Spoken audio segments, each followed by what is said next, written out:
Laino misteriotsu batek inguratzen duen lur menditsua da baztan. Etxe sendoz zizelkatutako eremu idilikoa bezain bukolikoa. Klixe hoiek iraultzera etorri da Izaskunigoa zigatarra, hotza bazkatzen poema bildumaren bitartez.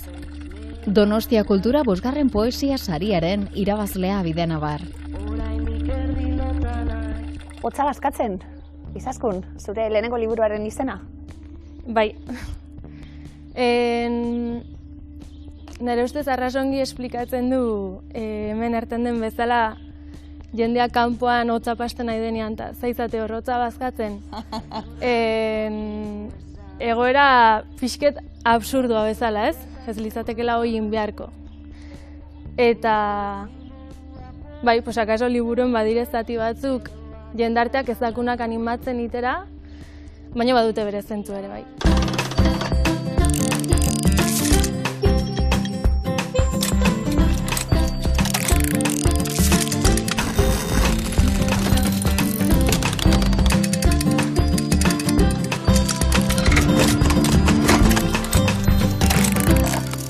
Euskal Herriko Unibertsitatean pedagogia ikasita eta masterra sexologian. Bai. Eta egin duzu, kazetari lanak, irakasle lanak be bai? Bueno, kazetari gutxi, hemen eskualdeko aldizkarien hasi nintzen hola zutabeak idazten. Ez dira hau nintzen behar, baina egia da zure inguruen idaztea zerbait, horrek ere sortzen du olako ezakit inseguridade bat edo hasieran ez, bertzek ze pentsatuko duten, edo... Eta orden, nik arrain nuke lehen pausu on bat dela, hasteko ere. Zure beldur batzuk uxetzen, edo haiekin aitzin iten. Erakusten, hasteko, bai. ezta? Bai, eta balioa ematen ere bai, zuk pentsatzen duzun gauzei, edo zuretako... Igual denek kentzen diogu balioa batzuten ez, zer hausnartzen dugun, eta jo, pues nik ez dutiten hain gai importantei buruz edo, baina, bueno, nire gaiek ere, norbaitzu ukituko diete, eta niri ukitzen hautenez, egingarri da, ja, ere, ez dakit. Zigan gaude, zeure herrian? Bai. Eta, bueno, belaino itxi bat izan dugu, orain eguzkitzu badaukagu. Hotza bazkatzen apurtxu bet gauzen arren, baina, ze atmosfera, bebai, leku honetan, bueno, inspiratzeko esaten gabiltzena, ez da? Barrutik sortzen dian sentimendu horiek guztiak, bueno, azaleratzeko. Bai, ezakiten tokie bera, inspiratzen duena, edo ni bertan sortu izena ere, bai. Ez dakiten endako den inspiratzailea olako toki bat. Neri egia da, bai, laguntzen da hemen baden isiltasunak, ez dago ere estimulo gehiegi, eta bai, horrek eraman dat hasteko hausnartzen duten gaietara, seguraski. Eta gero idaztera bera. Naiz ez duten beti hemen idazten, baina bai. Bai. Honek badu... Igual nire oinarrien dagoen zerbait da, edo nire etxea idaztekoa, bai. Nor batuko zaigu, elkarrizketara gero? Gero Andrea atorko da. Bueno, beste sortzaile artista lagun bat? Bai. Nor da bera? Pues Andrea zautut duela guti, baina erabaki nuen elkarrizketara ontara gonbidatzea, liburu honek eramandatelako, bueno, erabaki batzuk hartzera, ez? Eta bat izan da, nik nahi dutela egon literaturatik hurbilago dauden tokietan. Eta orden, aurkeztu nintzen bikoteka ikastarora, eta hor zantu nuen Andrea. Eta bertze persona bikain haunitz ere bai. Eta egia da, Andrean lanakin, bai, arpatu nuen lotura bat neriakin batean, edo... Ez dakit, zerbait sentitu nuen, gonbidapen hau izan nuenean, pentsatu nuela, Andrea jarranen diot. Jo ja, dena bizi nahi dugu, bizitzak sortzeko behar duen denbora, itxaron gabe. Donostia Kultura poesia lehiaketaren 5. saria, 5. edizioa, eta ze irabazle? Bai. 35 urtetik berako, bueno, idazleen lana ikusgarri egiteko sariak dira, eskertzen da, ezta? Jo, eskertzen den. Bai, ni nago arras eskertu, prozesu honi. Ze egia da, bueno, hasi berriendako da kristoen aukera, baduzulako gainera gero akonpainamendu bat, ja baduzu argitaletxe bat zu laguntzen ere bai, eta ni sentitu naiz arras suerte duen horrekin denakin, ez? Holako hasiera bat izatea, ja. Poesia? Izaskun idazten zu, noiztik idazten duzun, galdetuko dizut, liburuko poemak, konfinamendutik ona, sortutako poemak izango dira, baina noiztik idazten zu eta zergaiti poesia hori? Poesiakin hasi nintzen institutuan, eta ni nahiko eskolazalea izen naiz, gustatzen zitzaiten adibidez zigera, etortzen ziren urtero irakasle berriek eta ni emozionatzen nintzen abertzen izan entzen urrengo irakaslea, eta bakotxak zerbait arras desberdinek hartzen zuen. Eta institutuan izan ginen bat, 3. DBH-en poesia lantzen hasi ginen berakin, euskaran, eta etxeko lanetan idatzi behar gintuen poemak. Eta lagun beta biek gero hitzen ginen, igual atxaldetan poema idatzi eta deitu telefonoz, eta errezitatu bertiai poema, eta gero bertiak akitzean deitu berriz, eta hor ja olako engantxe bat erranen dut sortu zela. Eta gero ja hortik urte batzutara izan da gehiago ni hasi naizela nire kabuz idazten, eta ez dakitze atratzen zait poesia gehiago, bai. Gauza bat sortu, esaten zabiltzena gaztetatik eta oso umetatik, beste bat da, ja, ausartu erakusten. Bai. Kaleratu, lehenengo liburue kaleratu. Zelan sentitu zara?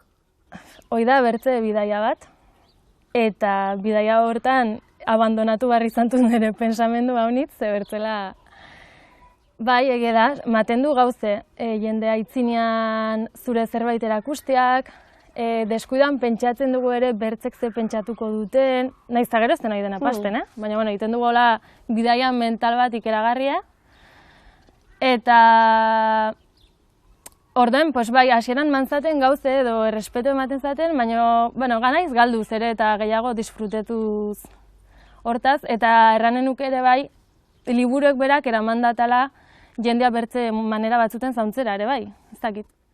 Biluztarik eta hori momentu batzutan, egingo da gogoeta horri buruz, noiz ez da egiten gogoeta hori ez da, poesiari buruzari gara nien, baina biluztearik eta horretatik, zeuretik jarri duzulako, zeuretik dago, biografia horretatik dago, liburuan.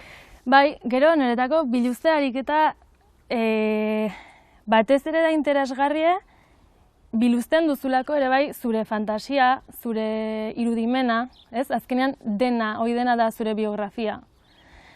Eta orduen, irakurle bezala ez dakizu inoiz haiden persona hoi haiden berai buruz, haiden ondokoa ipastu zaion zerbaitei buruz, ondokoana ere bihurtzen da gure biografia. Zalantzabarik. Edo irudimena, ez? Eta gure pentsamenduek bera ere eragiten dute gure biografian, edo denak dire parte.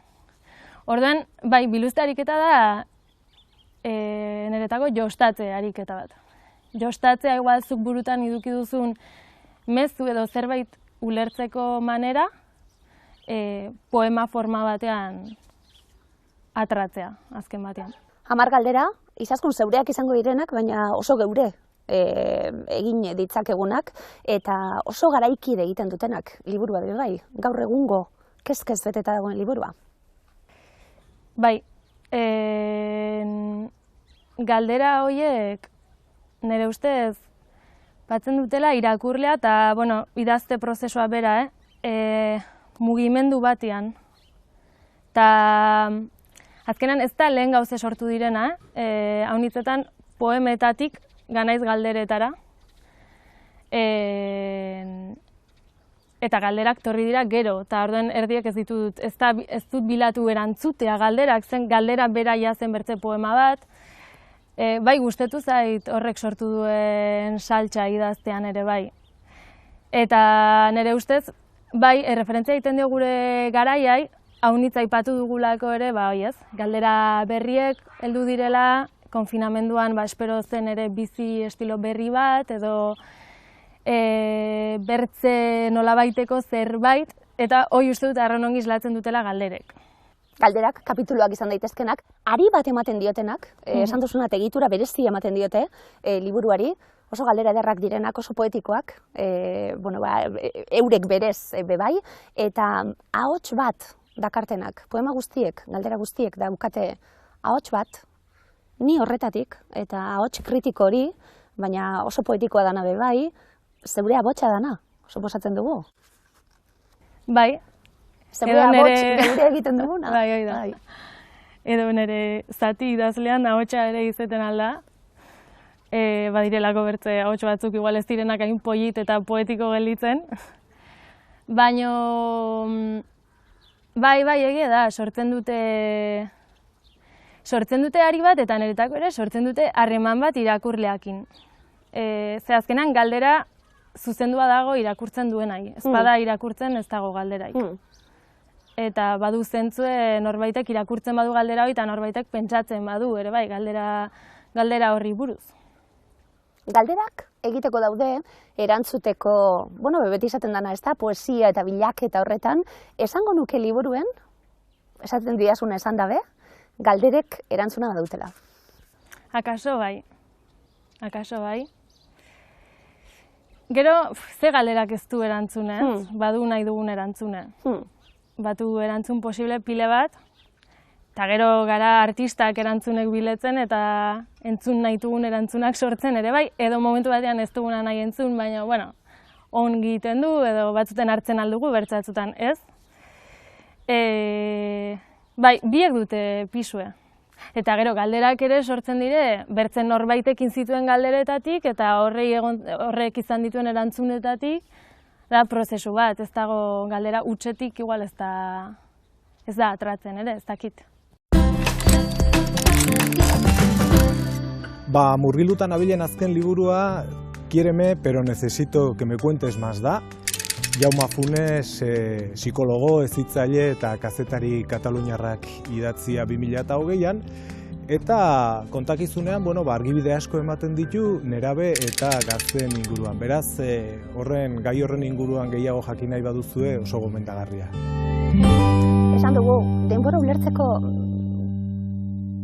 hain era ezberdinak egon daitezke, leku bat izan daiteke, denbora ulertzeko bitu non gauzen. Hemen denbora eta hiri baten ezberdin ulertzen ditugu, baina gure biografietan bizi izan dugu pandemia horrekin, benetan sentitu dugu, denbora hori geratu egin dela, benetan sentitu izan dugu, denbora horren beste agertzen dana, airea horren beste agertzen dana, arnasa horren beste agertzen dana, falta izan zaigula, izan arren gogoeta egin dugu horri guztiari buruz, asko da horretatik, metafora handi hori ez da, zer garan, nondik etorri garan, zer gertatu dan, noragoa zen barriro behar rapalada baten sartu garalako. Bai, denbora nola bizi dugu niten zait zerbait arren kuriosoa, edo beti interesa sortu izen dat. Akaso, bizitu nahi zen tokiek ere izin du bere eragin, ohitu daik gabe. Konfinamenduan izanen momentu batean sensazioa, joder, egunek bazuela denbora. Aspaldi ez nuen sentitue bazela denbora, ez hor beti, eskeztut denborik edo... Eta igual ordutik beti izen dutola bueltaka zeren aldi berean niko sentitu nuen, baina bertze batzundako akaso denbora hoi zen sufrimendu haunitzezko denbora edo agonia bat, edo segun ze baldintzatuzun, ere bai denbora hoi pasteko, ez? Eta horrekin pentsatzen nuen ere, nire familiak ez nola bizi du denbora edo nola bizi izen du, zen beren lana lotuago dago lurrei, eta animaliei eta bertze egin behar batzui ni deskonektatu naizenak, eta orden nik ez ditut ziklo horiek hain naturalki bizi, ni nago gehiago igual prisakin edo nahi dutena ja. Eta hoi nola txokatzen diren hoi ez, bizi modernoagoan denbora bizitzeko dugun manera azeleratuagoa, eta igual olako toki batek erakusten datzuna ere bai denbora zer den eta gauzek ez direla heldu zuk nahi duzulaik. Eta sortzen dio ere aldi berean xarma ikastiai esperatzen, ez? Esperatzea bera izeten alda zerbait aski ederra, ez? Nire sexologiako irakasleak adibidez zerten zuen, la espera es erotizante. Ta egia da. Gero praktikan, pues... eta gero oso existentzial jarrita, momentu batzutan jarri nahi zelako ni, liburu irakurtzen, eusten gaituen denporari, sarrera zoragarri hau eta aipu hau, ezta? Zer gara? Denpora gara. Eusten gaituen denporari. Bizi izan dakue, geratzen dana, pilatzen goazena, denpora gara be bai. Bai, denbora gara eta gara denborarenak. Eta da, hau nitz aitu da, ez? Baina, ez da nire pensamendu, baina ege da, denbora da itzuliko ez dakuten bakarra. Ze pasten da, eta igual liburu honen prozesuen bai nahi nuen, pasten den denbora horren kontzientzia gehiago izen, ez? Sentitu dela denbora pasten, ez? Batean gantzait denbora, ez? Zeren denborak aidakumaten aukera bat hemen egoteko. Bizitza asko, liburuen esaten gabiltzena, gorputza daude bai. Emakume baten begirada dauela, esango nuke bai. Emakume gazte, hobeto. Eta gero, zuk irakurri zundana nik irakurritako da, zenbat aipu, apurtxo eta omenaldi moduan izango direnak, eta igual abia puntu izango direnak, bementxe Carmele Jaio, Castillo Suárez, eta barre, ezta? Zenbat, Idurrezki Isabel, zenbat aipu, omenaldi txiki bat? Omenaldi eta eskerrak mate bat, ze nolabait okurritu baldin bazait astea ere poesia idazten, norbaitek induelako izen da. Eta gero, ez dakit ere, igual hoi da biluztearik eta hundiena ez, erakustea nire pensamendue, bertzek ere eraiki dutela, bertzeetatik edan dutela, eta gustetzen zait, igual garai hortan akonpainatu nauten liburuek ere bai horra agertzea, eta autore horiek, zeren, klaro, nire poemaren batean egonen da, Paco Aristi irakurri nion poema baten eragina, ziurrenik ez, nahiz nik ez kontzienteki biletuz, gelditu izanen zaitor. Eta askipo egitea iduritzen zait, nik idatzi liburue, baina, horiek denek lagundu naute idazten liburue, eta gero idazleak ez diren nire ingurue ere bai, ez? Eta batzuk aipatutut barnean, nahiz eta denak ez diren sartzen, baina bai, nire pensamendua, ez da nire lagunei esker ere bai, nire familiakoei esker, ikusten ez zen jende haunitzei esker. Bai, orden bai, zen eskerrak mateko. Ez nahiz normalean literaturarekin unkitzen naizen persona bat, unkidura hori negarrez jartzearen pareko, jartzen baldin bada, horren pareko baldin bada. Baina, gogoan daukat duela 20 urte baino gehiago irakurritako Lorri Moorren Pajaros de América, espainolez, zeneko liburu hartan, bazegoela epuin bat, guztiz unkigarria neu eta bikotekidea negarrez jarri gintuena. Lorri Moore, Pajaros de América. Ez dut oso gustoko, baina Makiren story aukeratuko dut, gidoia edo. Gidoi irakasle guztiek gomendatzen duten liburua, liburu laranja oso ezagun bat, eta aukeratuko dut, gustatuko zitzaidalako gure gidoi irakasleak nola erakutsi zigun liburu honekin, liburu irakurtzeko esan zigun eta liburu irakurretako esan zigun. Ondo, orain puskatu eta bota zutara. Hautatuko nuke orain dela gutxi argitaratutako Mare liburua, ilargiari idatzitako poemak, Udane Hansak ilustratutako poema zoragarriak eta Euskal Herriko poeta honenek idatzitako liburua. Poesiatik asko du, baina filosofiatik ere asko du, eta pizten du irakurlearengan halako hausnarketarako gogo bat. Sinesmen zahar batek dioenez, maiatzeko hilbeheran kulunkatzen dena, ez omen du bakardadeak gehiago kolpatzen. Andrea, sortzelanak batu zaituzte? Kontate digulen izaskunek ederra da hori, Edo nork ezin du esan hori, Ez. Niretzat, izaskun ez da gutzia ja sormen lanketa prozesu baten barrenean, izan du da oasisan barrenean, ez? Gainera eskualdekoa izateak ere badu, ez? Lotura bat nahi gabian. Orduan, ikaragarria, eske ez dut hitzik berekiko, ez, une hartan sentitugunun sormen konexio hori, ez? Hitzekin esplikatzen ez den konexio hori. Zein da, zure lana, abeltzaina zara, artista eta esan diazu, lehen, hasi aurretik ez bat ez besti, baina danak. Hoixe, nik etxe gustatzen ere buruai izen bururi jartzia, ez? Baina bai, bi alorretan aitzen naiz. Erranen nuke erosogo sormen munduan, ez? Igual jaiotzetik hori badut eta abeltzain gerorate egin naiz, ez? Orduan badut erreferente luzeagoa sormen munduan.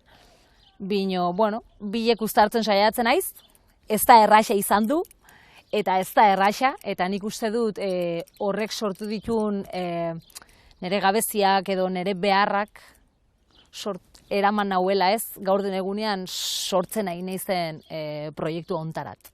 Zer zabiltz egiten? Entxen album ilustratu bat, egiten nahi naiz, aurrendako album ilustratu bat. Bikotekan elkar ezagutu ginen, han elkarlanean gure idazle batekin nahitu gera album ilustratu bat egiten. Eta hortan nabil, Etxepare sarirat ailegatzeko gogoz eta beldurrez, aldi berean ez. Izaskunek aipatzen duen bezala unitzetan ez prozesua, sormen prozesua bat da, eta gero hori kaleratzea edo bertzei erakustea, bertze mundu paralelo bada. Zergaitik egin dugulako gogoeta, zergaitik sortu, zergaitik begiratu inguratzen gaituenari, zergaitik gogoeta hori egin, kasu honetan, artearen sortze lanaren bitartez. Ez nuke jakinen zergatik, anez? Azkenean, probatu ditut mundu ezberdinak, bino zerbaitegatik beti berdinerat bueltatzen naiz. Erran nahi dut, nire haurtzaroakin oso erlazionatuta dauden sortze prozesu txikiekin, eskezin ditut abandonatu. Sasoik abandonatu ditut eta sormena beharrezkoa dut. Abeltzen zain erabat murgildu ditzen urte batzutan, utzi nuen sormen alde baterat eta erabat desekilibratu nintzen orduan pensatu nunez. Agien inguruak ez du horek hau behar, bino nik bai. Eta borroka hoi da azkenean sormenerat bulkatzen hauena, ez? Hoi aldarrikatzen behar hoi. Ez dakit bertzendako edo neretako bakarrikan, ez? Bino, azkenin zerbaitei eutxi berdiozu eta norberak beria defendatu berdu. Ze bi adibide, hala ere, dinot, bertakoak eta eskualdekoak eta gertukoak, emakumeak, gazteak, sortzen, berton, bizitzen, eusten egunerokoari, ze bi adibide, zer konpartitzen duzue, Izaskun? Jo, erantxea izenean bere buru espliketzen, ez nuen nola pensatu, baina aipatu gaitut hoi ez, nire familiakoek denbora bizitzeko duten manera eta gero denbora modernoago horiek edo. Akaso bere lan iteko manerak iten du bat bi horiekin, eta ez nuen hola sentitu edo ez datut inoiz ere haitu hola espliketzen, baina uste dut biek oinarrien dugule bizigaren toki bat, eta toki hau nola ulertzen den, nola ulertzen den kanpotik, nola ulertzen duen bertan bizi denak, nola ulertzen duen toki hontatik bizi denak, edo ni bezalako batek hemen bizi dena, baina ez dut lan iten nekazari bezala, edo ez dut harreman hoi. Orden bai, hor igual badire gai batzuk interesatzen zaizkigunak edo konpartitzen altugunek ikuspuntu diferentetaik, seguraski.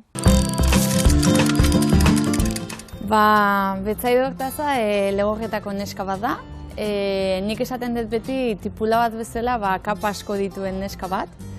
Eta bueno, ametsak sortzen saiatzen dena ipuin eta liburuen bitartez. Hemen esaten dugun bezala bakoitza mundu bat gara, orduan bakoitzak bere erramienta topatu beharko luke.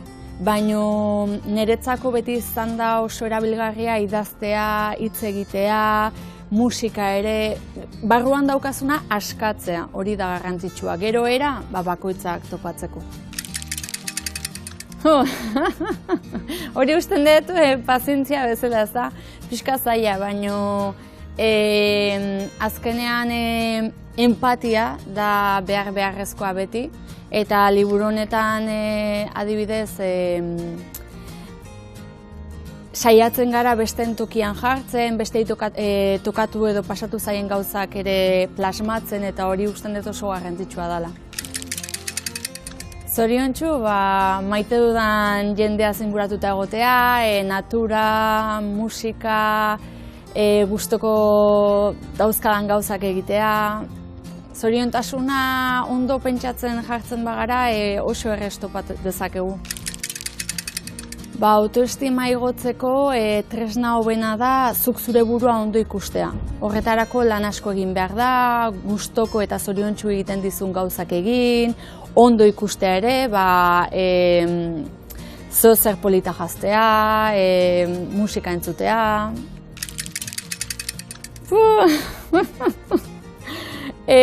Orain momentuan ez zait etortzen ezerrez, baino bai, zoritxarrez, erderakada desente egiten ditut. Beti amesgile, beti, ze amestu egin behar da eta ametsak lortu egin behar dira, baino hankak beti lurrean. Andrea, tarteka, denporaren gogoeta honekin bebai, hotzak bazkatzen egotie, beste zeregin barik, eta segurazki beste beharrizan barik, eta ze beharrezkoa den. Era bat, eske gainera izenburua berak niretzat badu kriston erranaia, zeren abeltzain munduan egunerokotasuna da animaliak bazkatzea, ez? Orduan, hitzoi dut arron presente, ez? Ematen du abeltzain zaelako erabat berduzula animalien munduan, ez? Eta hotza bazkatzen sortzen dio kuina bat horrei, ez? Nik agian interpretatu dut nire moduan, ez? Eta bilatzen ziot alderdi komiko gisko bat, ez? Baina harrapatu dut nire tokia hortan ere bai, ez? Eta berak lehenago esplikatzen duen bazala hotza bazkatzen zer erran nahi duen hemen, ez?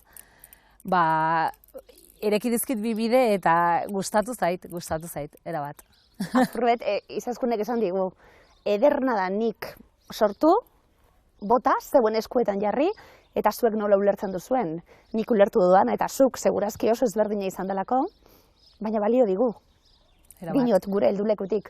Nola ulertu duzu? Zer sentitu duzu liburua irakurtzean? Nik liburuakin eta izaskunegen idazteko moduakin sentitu nuen lehendabiziko aldiz, ez nuela ehundaino inor irakurri idazten zuela, nik idatziko nahiko nukeen bezala.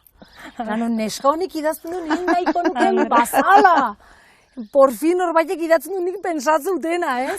Eta da, ez da gehien bat berak zerraten duen, ez? Berak agian suertatu zizkio zalantzaik edo behar horiek momentu konkretoren batean, eta nik isladatzen edo plazaratzen altu nire bizi modurat, eta bertze erran nahi bat dute, bino da, idazteko modu hoi, ez? Hemen, jakinik bera hemengoa dela, eta badagoela kezka berdinak baduen jende gehiago, ez? Etzaela bakarra, ez? Babes puntoin nik arrautu dut izaskun ezagutzeko momentotikan. Zentxasi hori, Andrea, segurazki nik idatziko nuena ez, baina irakurri nahi nuena momentu horretan izan dut neuk bebai. Izaskun ez dakitzarik eta, bilatua izan den, era honetan idaztie, era honetan zuzentzie gure gana, lana izan dan, orrazketa bat izan duen, horrela atera dan. Ez hola atera da. Akaso ere nik behar nuelako irakurri ez dakit. Neri berdina pasten zait adidez ilustrazioekin, ez? Nik ez dakit iten. Orduan, kustea miresten dut norbaitek irudi bat sortzea ideia batetik abiatu, eta iruditzen zait ikeragarri hogin izatea edo. Eta nik berdina sentitu dut bere laniteko manerakin, gainera bere laniteko moduek denbora haunitz hartzen du, ere? Eta igual ez dut aukera haunitz kusinik oraingoz, arte munduen nahi den jendea, eta gainera denbora haunitzekin eta mantxo zerbait sortzen, bai, hoi beraia da importantea gero sortzen denean, ez? Hartu duzun denbora, igual hoi dena sentitzen da, gero, ez dakit. Kaixo, ni Kimet Flores naiz, eta gaurkoan Atlas Sentimentala liburuaren berri emango dizuet. Matxin nerabea Atlas mendikateko Toubkal mendian igotzera joan da gurasoekin. Matxinek orkatila bihurritzen du tamalez, eta Mindimagaleko Imi Ouglad Marokoar herriskan gelditu behar izaten du gurasoak mendira doazen bitartean. Matxinek Marokoar herriskan bertan bere berren bizimodu eta ohiturekin bizi beharreko du. Gainera sai da benkidearekin harreman estua izango du, nahi maite minduko da eta irakasle berezi bat izango du. Mundu berri bat zabalduko zaio begien aurrean, eta aurre iritzi asko aldatuko zaizkio. Matxine gainera, idazkeraz gain ilustrazio darabil bere sentimenduak eta gertakariak azaleratzeko. Esan beharko, liburu honek gure gizartean dauden arraza eta gizarte desberdintasun bidegabekeriak azeleratu eta alde batera uzteko deia egiten duela. Liburu honen hitz batzuk itanon dauden arren, ez ziren ez oso hitz konplexuak ondo ulertzen da esanahia. Pertsonari bera, Matxin, narratzailea izanik, irakurketa bizia eta erakargarria bihurtzen du. Beraz, liburu hau erostera joan zaitezte liburutegi gertuenera. Zer bilatzen zu zeuk, Andrea, sortzen zunien eta zure obra bat gure esku jartzen zunien? Ez dut normalian deus sortzen bertzek ze espetuko dutenan arabera, ez? Arra nahi dut, azkenean behar bat badut, eta niri gustatzen zait horrei denbora ematia, mino, nei ze gustatzen zait, ez? Nere buruei galdetzea, nei gustatzen zait orduk eotia koloretako paperak ebakitzen ba. Eon berdut orduk, erra nahi dut, eta nik uste dut zure buruakin fidela baldin mazera, hoi gerore plazaratzen da, ez? Denbora unitzeri, edo denbora unitzez eskaini dituzun gauzak gero badute bizi iraupen bat. Eta niretzat ezinbesteko da sormen munduan ere, atzera begirada bat egitea eta denboran zehar iraun dituzten gauzei presentze txiki bat ematea. Ez dakit zergatik, mino, zerbaitegatik bizi iraun baitute, ez? Erra nahi dut, zergatikan balio zion nera matxei niri balio dian gauza berak. Ez diot erantzunik bilatzen, bino, jarraituko dute egiten, ez? Neri ere balio dit. Denbora hori. Jaso duguna garana. Geratuko dana, geu eskauzen nien bebai, eta geratuko dana eta jarraituko duena aurrera etengabe. Sortutako sare hauek, ze garrantzitsuak diren? Emakume gazte, sortzaile danatarik, baina sare hauek indartu eta bultzatu zertarako? Ze galdera ona, ez? Ez dakit zertarako bino... Azkenen da, arnazgune bat, ez? Topatzen duzunean olako bertze persona bat, paraleloki bere sormen munduan aitzen nahi dena, eta ez dena, naiz eta zurekin ez gauza berdinak ari egiten, ez? Beti ere sentitzen zara identifikatuta, zure zati txiki bat sentitzen identifikatuta, ez? Orduan, badu zentzua, niretzat badu zentzu gehiago, ez? Ez berari balio dionangatikan nire lanak, bertzerik gabe, badelako beste norbait ere, ari dena ni bazala egiten, ni naiz hemengo ardibeltz bakarra, ez? Artaldetan badire ardibeltzak. Artalde guzietan badire ardibeltzak. Hain beharrezkoak? Hain beharrezkoak. Gizartea berasteko, bestalde, esaten gabiltzena. Sare hauek, bultzatu behar, bai zeuek, suposatzen dut, individualki, baina ikusi beharko genuke bai, ez da? Gizartaldetik, publikoki, ze balio duen honek guztiak. Bai, nik uste olako sariek ere, olako sareak sortzeak, maten duen aukera momentuen lan nahi duzun forman iteko, ez? Sentitzeko baduzula norbait edo baduzula inguru bat, bueno, hoi babestu behar datzun, nahiz eta igual zuk ez jakin ere ongi zaizaren, ze batzutan ez dakizu, edo ez dakigu argi denbora guztien zen nahi dugun. Baina hoi pasten da nire ustez, arte mundutik kanpore badago jende artista pile bat egunerokotasunean, ez? Igual, egoera arron bitxietan atratzen duena umorea nik ezagin ondik, ez? Ta nik beti igual hoi inbidiatzen dut, edo bauta diez osaba batez, pues, ez dakit arrotzen du bazterrak, eta egia da, gero hoi gelditzen da hor naiz da bera gan. Eta uste dut, pues, arte munduen ere bai, elkarbanatzea gauze hauek da, uzten dat, niri bere zerbait, niri balio datena eta niri lagundu behar datena nireakin segitzen, eta alrebez. Bai, ez dakit. Elikadura da dena. Dena da elikagai, baina ondo elikatzen gara? Dietak ala denetarik jan. Arraina ala haragia. Zer jan eta zer ez. Eguneroko erabakiak eta eguneroko ezjakintasuna. 17 ipuin potolo non zalduaren egunerokoan parte hartzen duten gaiak agerian dauden. Zientzia fikzioaren bidetik ezagutu zein alderdi pertsonaletan ausartzen den gehien Iban Zaldua. Zure abenturak aukeratzeko prest? Orriak aurrera, orriak atzera, eskuina ala ezkerra. Koloreak eta zenbakiak. Zein izango da hartuko duzun hurrengo bidea? Biografia bat irakurtzen dugunean edo irakurketa biografiko bat iten dugunean, noren biografia irakurtzen dugu gehiago? Autoreana, pertsonaiana edo gurea, propioa. Ege da, biografiak edo bertzen bizia irakurtzean, aldi berean irakurtzen dugule jendarte baten pentsamenduek, sinesmenak edo testuinguru konkretu bateko egoera, ez? Ta horrek aldi berean ez ote du sortzen gurea ere bai hausnartzea, ez? Gure pentsamenduek, gure jendarteko jarrerak, tabar luze hoi. Eta irakurketa autobiografiko bat iten dugunean ere, horrek ez ote du agerien uzten guk mundua pertzibitzeko ditugun filtroiek.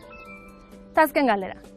Poesiak baote du gaitasuna irakurlearen muga zabaltzeko, haude, irakurleak ez jakiteraino bere biografia edo idazlearena aiden irakurtzen.